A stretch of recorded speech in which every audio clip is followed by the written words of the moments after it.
Hey there, I'm Grenapster. Welcome to my channel. In this video, I'm going to be going in depth on lore cards in the board game Arcs. Note that this video is related to the board game Arcs and is not a how to play video. If you haven't yet learned how to play, check out the video on my channel. Without further ado, let's dive in. Starting things off is lore card 1, Tool Priests. This is, in my opinion, the perfect lore card. It's always a great card to have at the table because it's strong, a solid ability, but is not too strong. It's never oppressive or makes one player much better than the others before the game has even started. Um, it's just a really nice card to have because cities are buildings that you're going to be having a lot of throughout the game. And the lore card Tool Priests lets you take a replacement build action to build one ship at a city once per turn. A city that you control specifically. So it could be your own city or a rival city. And this is just a very well-rounded ability. Any time you play a construction card or any time you use a material, you're just able to get a ship, defend your less defended cities. Um, the problem with this card, though, is that a lot of times you aren't going to have enough pips to where you build ships at all your starports, and you really need that extra ability to produce more ships as cities. You'll rarely have that many pips because if you have more than one starport on the map, you'll need to have like a low pip build card and spend all those pips on building ships, which is rarely the case. And there's some cases where you'll have like the two of construction, and you'll get a lot of just power to pump out ships, and this card will help you do that. But in general, this card is not about pure numbers. It's about putting ships where you need them to be, when you need them to be there. And it's especially well combined with material, because material can be used to just on any turn. You don't even have to spend a construction card. Just use it, put it, use a material to put a ship at a city you feel like is going to be battled, maybe raided, just get some extra defense. Maybe you want to put it at a city that you're worried someone's going to come by and tax. It just is a nice defensive card in a way. Rarely will you ever use the ability to. Rarely will you ever use the ability to produce ships at rival cities, just because the chances where you control rival cities are relatively few and far between, and you are generally going to want to use your material and construction pips to build stuff and defend your own buildings, or place it at your starports where you can use them to send off anywhere you want. It's just more versatile that way.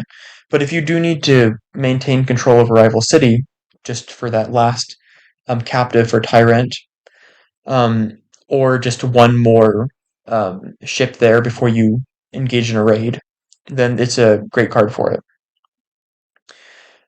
One big benefit that this card provides is the ability to put cities on one building slot planets.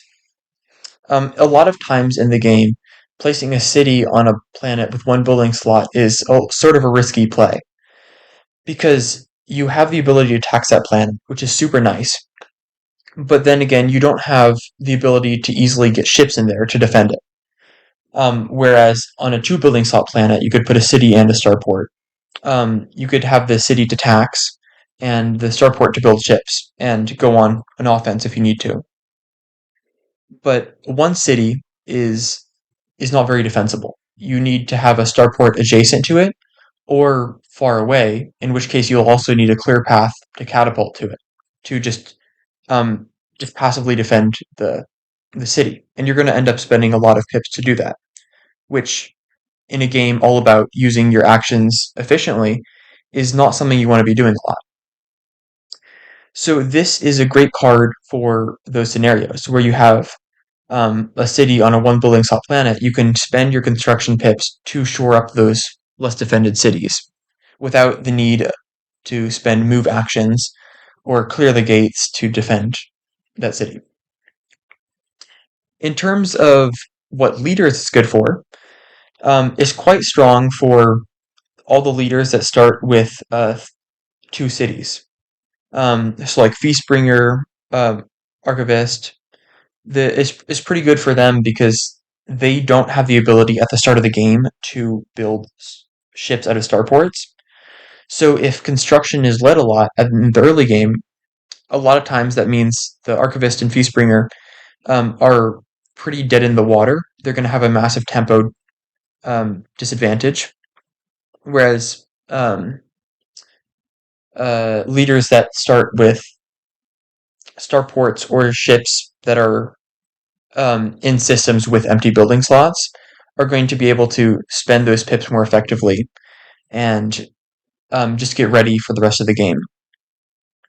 It's also quite nice for the Shaper.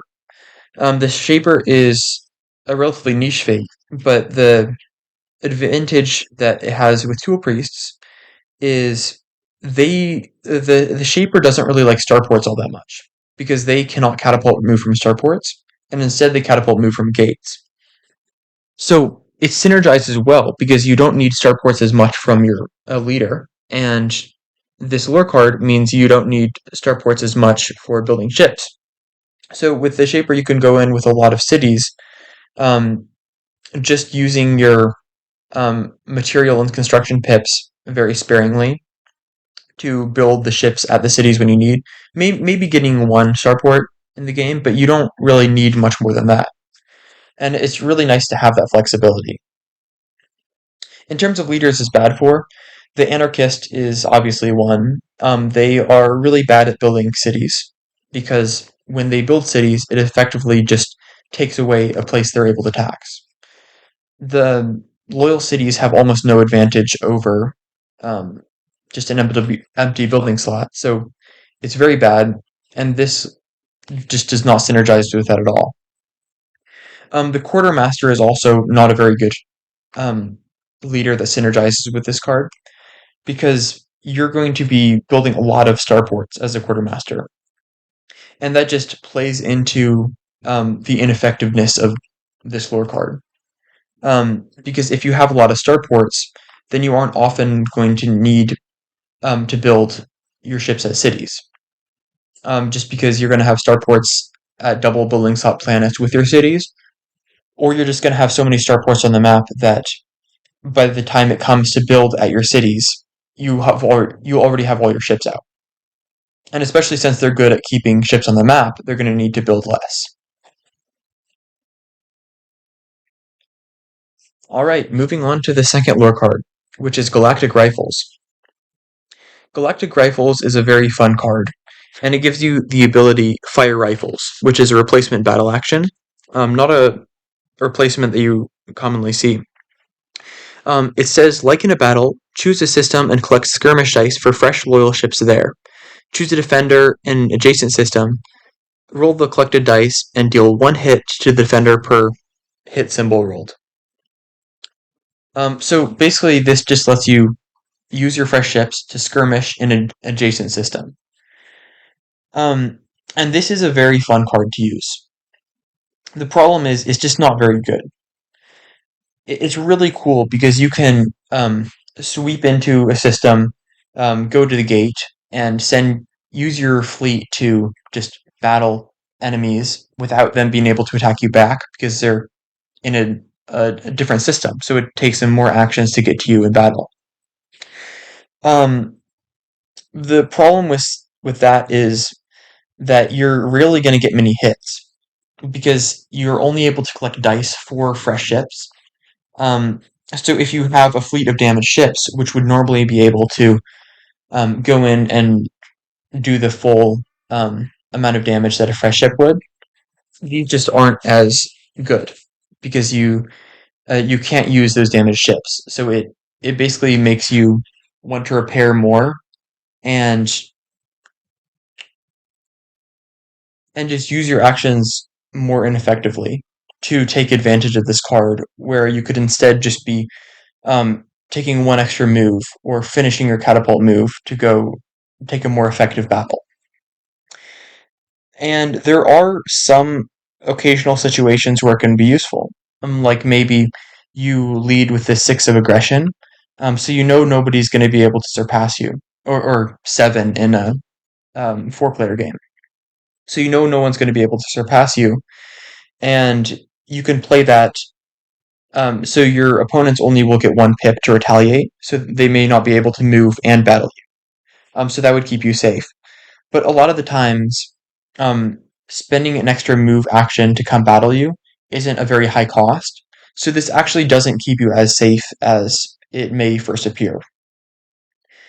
Um, it can be useful in special scenarios, but you're really going to have to go out of your way to create those scenarios, as opposed to just having a lore card that um, consistently complements the things you're already attempting to do. In terms of what leaders is good and bad for, it's not the strongest for any leader, really. It rarely synergizes with any leader's strengths, but it does play to one leader's weaknesses a little bit. The Corsair specifically has a disadvantage. Their downside is wary. When attacking in battle, you cannot collect more assault dice than skirmish dice. So the Corsair is a leader that's going to be skirmishing very often because they can't do those big assaults that you'd normally see from most leaders. Um, so the Galactic Rifles can be um, better with the Corsair because you're able to take a skirmish, which you already would, but just in a different system. Um, you're not worrying as much about taking fewer hit or giving fewer hits because you wouldn't be giving many hits anyways. The leaders is bad for are the warrior. Warrior is bad because um, it doesn't really synergize with their ability that lets them move before they battle if they copy or pivot to battle. Since this is a replacement battle action, not an actual battle. Same with the rebel and the quartermaster too. It just since it's a replacement battle, you don't get to take advantage of those um, abilities that they get when they battle. So it's just like an anti-synergy because you're split between using this card and taking advantage of your lore while ignoring your leader abilities, or taking advantage of your leader abilities but never use your lore card. Moving on to the third lore card, which is Sprinter Drives. Now, Sprinter Drives is a fun idea. It basically lets you supercharge your ships to move more. In execution, it is a very bad card for the game. Um, Not bad in the sense that it's weak, but bad in the sense that it is ridiculously overpowered and will make the game less enjoyable. It is such a strong card um, because moving is such a common action. You can move with your mobilization cards. The two mobilization, for example, gives you four moves. Um, Aggression gives you moves. Fuel gives you moves. There's a ton of opportunities to use this card. So unlike something like Tool Priests, which is versatile but you're not always using it, Sprinter Drives you're pretty much using it every turn or every other turn, which is a little bit more present than a lore card should be in the game. It's meant to be a minor extra ability that you get in the game, and Sprinter Drives just takes that to 11, pretty much.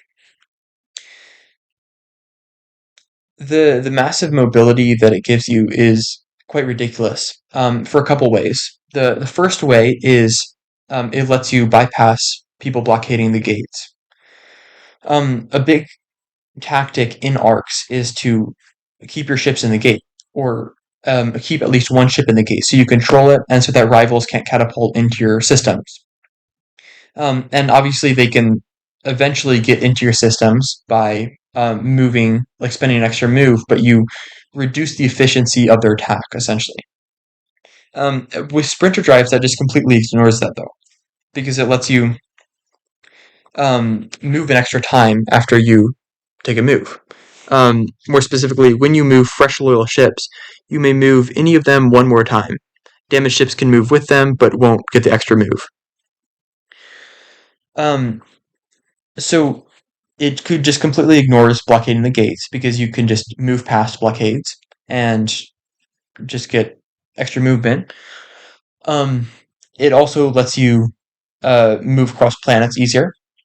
So you can not only bypass the blockading of the gates, but you can completely ignore moving through gates at all.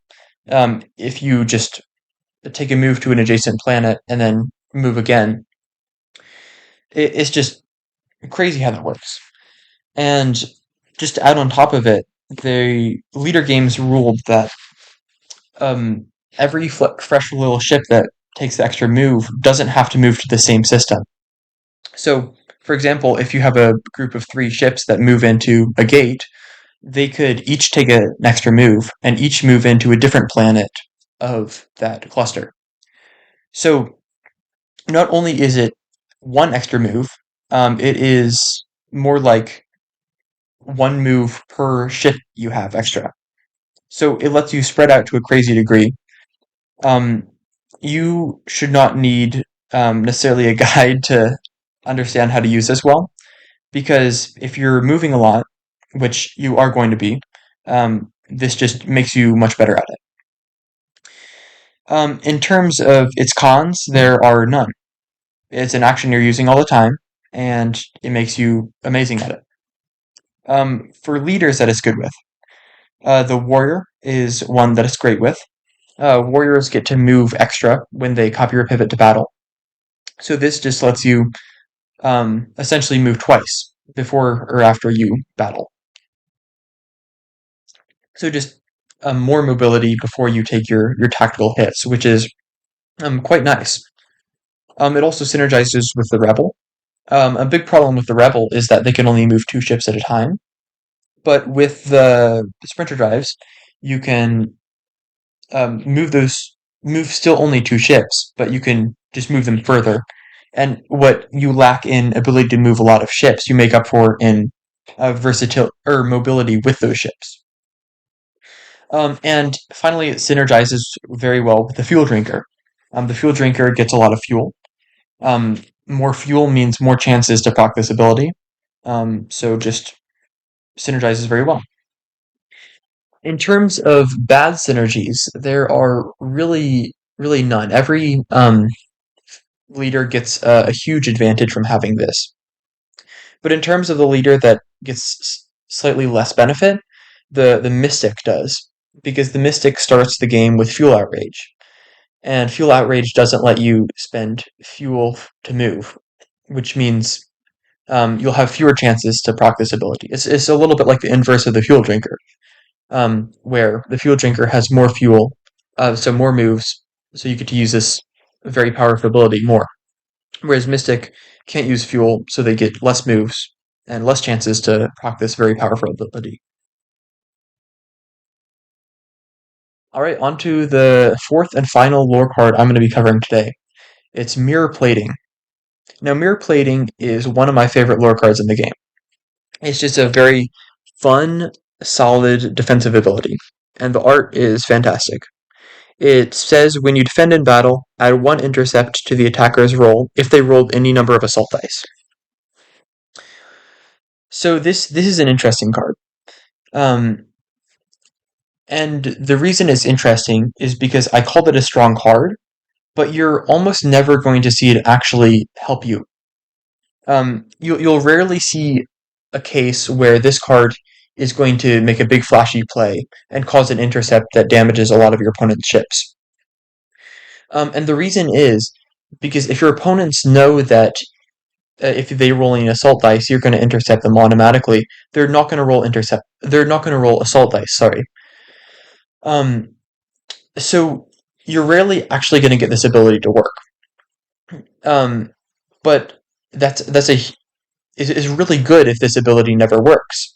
Because if people are always attacking you with skirmish dice, then they're not going to be doing as much damage to you, and their battle actions, are just going to be less effective. While on your turns, your intercept. You're using assault dice, and you are taking full advantage of your pips. So a good way to use this deterrence to your advantage is make sure to tell your rivals that this ability is in effect. Make sure that they know that whenever they attack you with assault dice, they're going to get a big intercept and they're going to take more damage than they're going to dish out to you.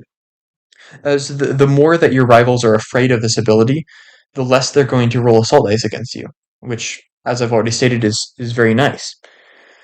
Um, the only con to this ability is that um, it can just be ignored. If an enemy is really determined to take out your ships, then they're just going to roll all assault dice. And if they roll all assault dice, then no matter how many, if they roll even one intercept on the assault dice, then that extra intercept from the mirror plating doesn't do anything because you can only intercept once per battle. And also, enemies can uh, just take a battle before the assault roll to um, like soften your ships with skirmish dice. So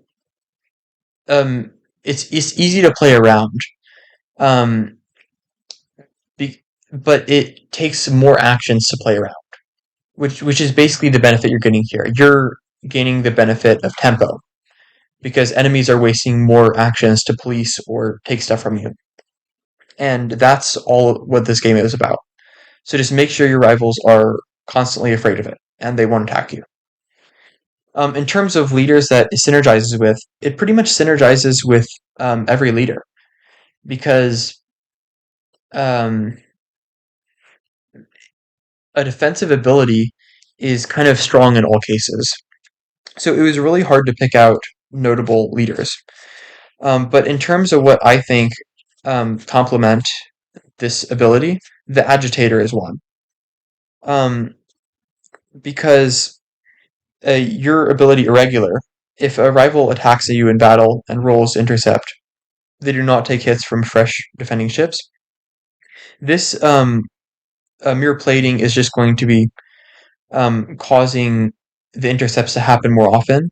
So if you play into this as the agitator and have several weapon suited guild cards, then you're going to get the ability to proc this more often um, as the agitator because enemies won't have the same ability to soften your ships with skirmish dice because no matter how many ships you have there, you are going to still hit the same with all your weapon icons and resources.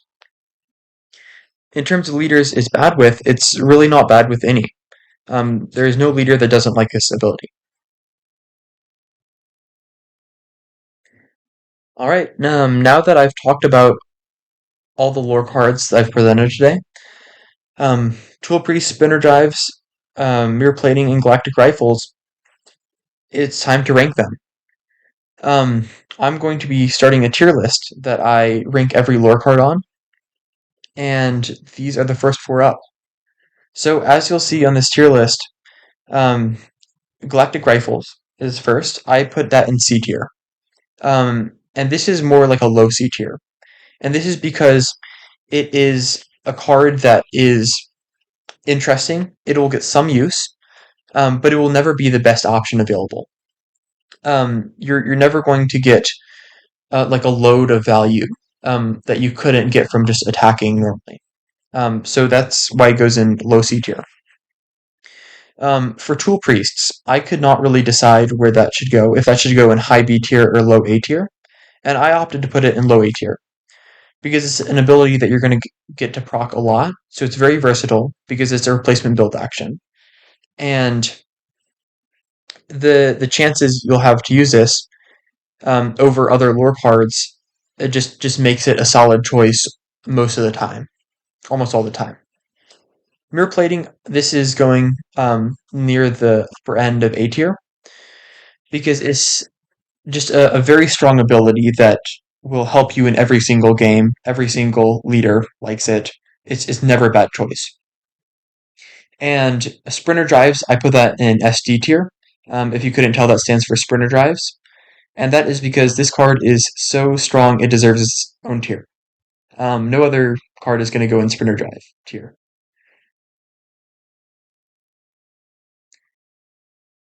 I hope after watching this video you have a better grasp of these four lore cards and understand how to use them slightly more effectively in your games.